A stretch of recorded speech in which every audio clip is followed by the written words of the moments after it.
If somebody just wants to make $1 million, here's what I always suggest.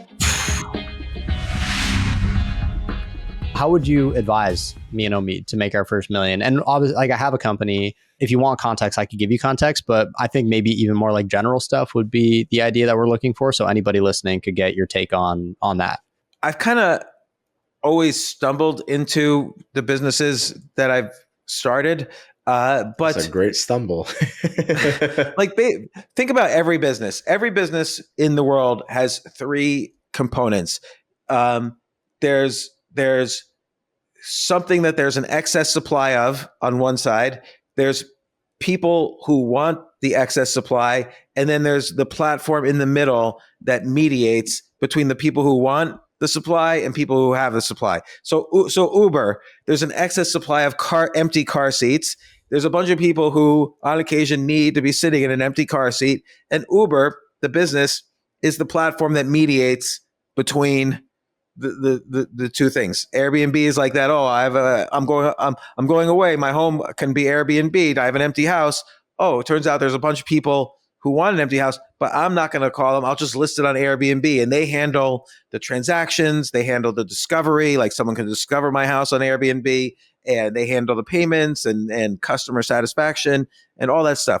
So every business could be thought of that way, though. Like, even a financial research service like I had an excess amount of knowledge and people with knowledge about stocks and investing. And then there's a lot of people who want to make money who have demand for that. And then a financial research service is a platform in the middle. What can you control that there's an excess supply of? Or what do you have? Like, it could even be knowledge and information.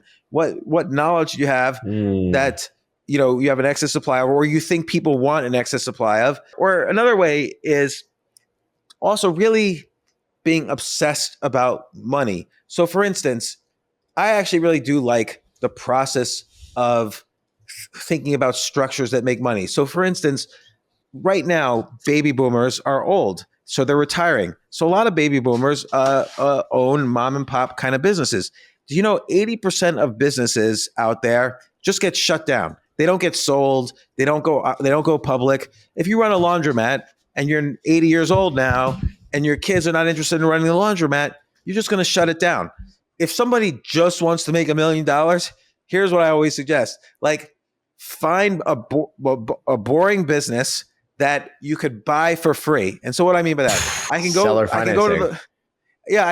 to the laundromat where the guy was just going to shut it. 80% of laundromats just get shut down. I'm using laundromats as an example, but there's also car washes, plant stores, medical practices, just a boring business like a welding company, whatever. So you go to the laundromat and you say, hey, I'd like to buy your laundromat. And then you say, well, okay, how about I give you $20,000, but I'll pay you $700,000, but I'll just pay you over 4 years. Because, you've already researched like the income and how much they make. And then you have ideas about how you could grow it to make a little more money. They're 80 years old. They're not growing their business anymore. You're younger and you could grow the business. Let's say now you buy 5 of those laundromats. So now you're making $1 million. You could sell it not for 2 times earnings, but 5 times earnings. Because as something gets bigger, the earnings multiple goes up.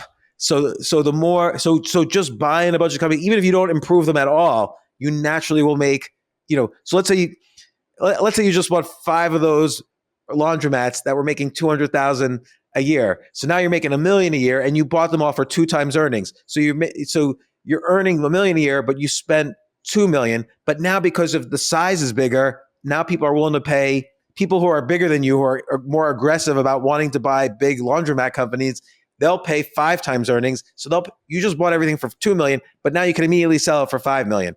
That happens all day long, all around the country, and people are making millions every day doing this. So that's like, if I was just raw, I'm going to make $1 million. I don't care about being Gary Vaynerchuk or anything like that. I'm just going to make money. That's what I would do.